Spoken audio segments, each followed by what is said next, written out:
शांताकारं भुजंगशयनं पद्मनाभं सुरेशं विश्वाधारं गगनसदृशं मेघवर्णं शुभांगं लक्ष्मीकान्तं कमलनयनं योगिभिध्यानगम्यं वंदे विष्णुभवभयहरं सर्वलोकैकनाथं। मंगलम भगवान विष्णु मंगलम गरुड़ध्वज मंगलम पुंडरीकाक्ष मंगलाय तनोहरि। ओम नमो भगवते वासुदेवाय। आज का दिन आप सभी के लिए मंगलमय हो। आज आश्विन महीने की प्रतिपदा है। आज से पितृपक्ष भी शुरू हो चुका है। आश्विन महीने में प्रतिदिन श्रीमद् भागवत महापुराण की कथा का श्रवण करना चाहिए। इससे भगवान नारायण की कृपा सदैव बनी रहती है। तो आइए सुनते हैं श्रीमद् भागवत महापुराण की आगे की कथा। इससे पहले की कथा आप भादव मास की कथा में सुन सकते हैं। आज के अध्याय में राजा निमि ने पूछा, योगेश्वरों, आप लोग तो श्रेष्ठ आत्मज्ञानी और भगवान के परम भक्त हैं। कृपा करके यह बतलाइए कि जिनकी कामनाएं शांत नहीं हुई है, लौकिक पारलौकिक भोगों की लालसा नहीं मिटी है और मन एवं इंद्रियां भी वश में नहीं है, तथा जो प्रायः भगवान का भजन भी नहीं करते, ऐसे लोगों की क्या गति होती है। अब आठवें योगेश्वर चामस जी ने कहा, राजन, विराट पुरुष के मुख से सत्व प्रधान ब्राह्मण, भुजाओं से सत्व रज प्रधान क्षत्रिय, जांघों से रज तम प्रधान वैश्य और चरणों से तमः प्रधान शूद्र की उत्पत्ति हुई है। उन्हीं की जांघों से गृहस्थाश्रम, हृदय से ब्रह्मचर्य, वक्ष स्थल से वानप्रस्थ और मस्तक से संन्यास, ये चार आश्रम प्रकट हुए हैं। इन चारों वर्णों और आश्रमों के जन्मदाता स्वयं भगवान ही हैं। वही इनके स्वामी, नियंता और आत्मा भी हैं। इसलिए इन वर्ण और आश्रम में रहने वाला जो मनुष्य भगवान का भजन नहीं करता, बल्कि उल्टा उनका अनादर करता है, वह अपने स्थान, वर्ण, आश्रम और मनुष्य योनि से भी गिर जाता है। उसका अधःपतन हो जाता है। बहुत सी स्त्रियां और शूद्र आदि भगवान की कथा और उनके नाम कीर्तन आदि से कुछ दूर पड़ गए हैं। वे आप जैसे भगवत भक्तों की दया के पात्र हैं।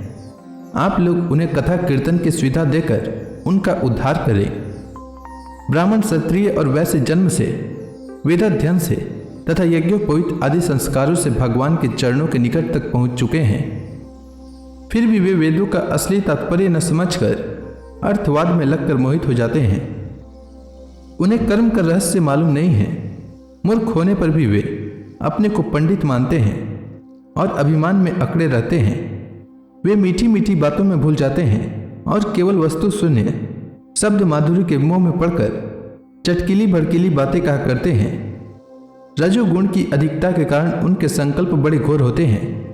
कामनाओं की तो सीमा ही नहीं रहती। उनका क्रोध भी ऐसा होता है जैसे सांप का। बनावट और घमंड से उन्हें प्रेम होता है। वे पापी लोग भगवान के प्यारे भक्तों की हंसी उड़ाया करते हैं। वे मूर्ख बड़े बुढ़ों की नहीं, स्त्रियों की उपासना करते हैं। यही नहीं, वे परस्पर इकट्ठे होकर उस घर गृहस्थी के संबंध में ही बड़े बड़े मंसूबे बांधते हैं, जहाँ का सबसे बड़ा सुख स्त्री सहवास में ही सीमित है। वे यदि कभी यज्ञ भी करते हैं तो अन्न दान नहीं करते, विधि का उल्लंघन करते और दक्षिणा तक नहीं देते। वे कर्म का रहस्य न जानने वाले मूर्ख केवल अपनी जीभ को संतुष्ट करने और पेट की भूख मिटाने, शरीर को पुष्ट करने के लिए बेचारे पशुओं की हत्या करते हैं।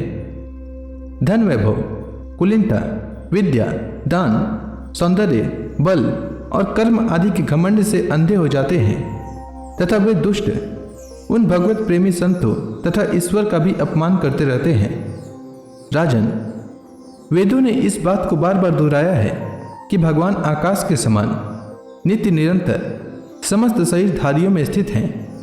वे ही अपने आत्मा और प्रियतम हैं। परंतु वे मूर्ख इस वेद वाणी को तो सुनते ही नहीं और केवल बड़े बड़े मनोरथों की बात आपस में कहते सुनते रहते हैं।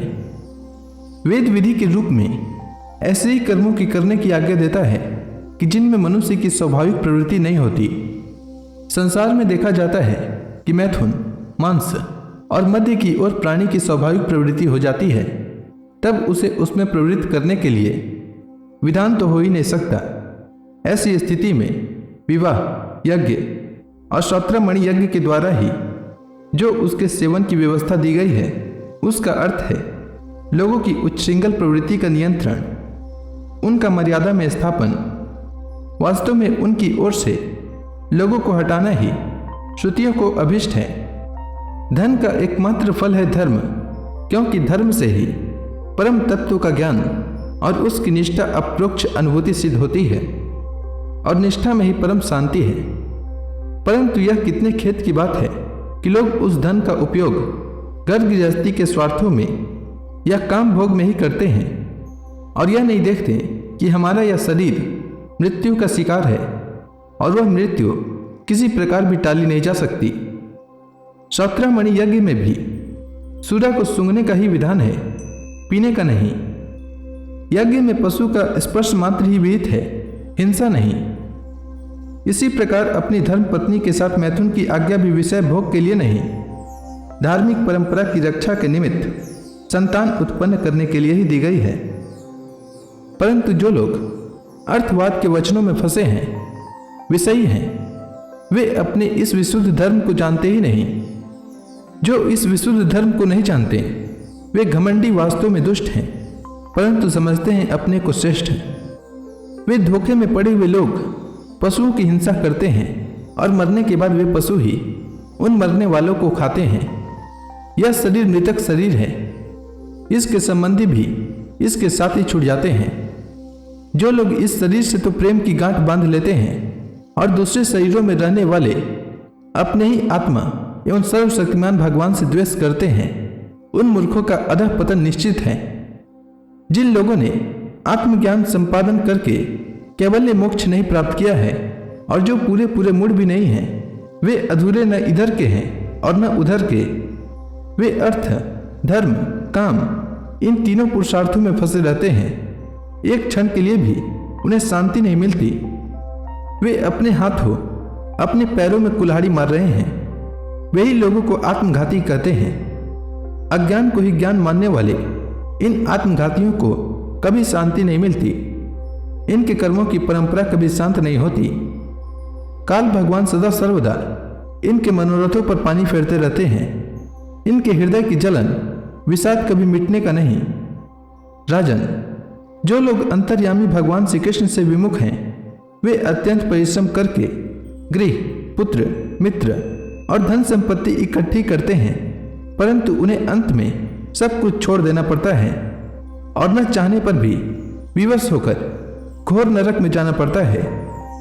भगवान का भजन न करने वाले विषयी पुरुषों की यही गति होती है। तो इसी के साथ आज का यह अध्याय समाप्त हुआ। इसके आगे राजा निमि ने और क्या पूछा और उनके प्रश्न के उत्तर में योगीश्वरों ने उनसे क्या कहा, यह मैं कल के अध्याय में सुनाऊंगा। तब तक के लिए भगवान हरि का नाम लेते रहें। तो प्रेम से बोलिए भगवान विष्णु की जय, श्री कृष्ण भगवान की जय, समस्त देवी देवताओं की जय।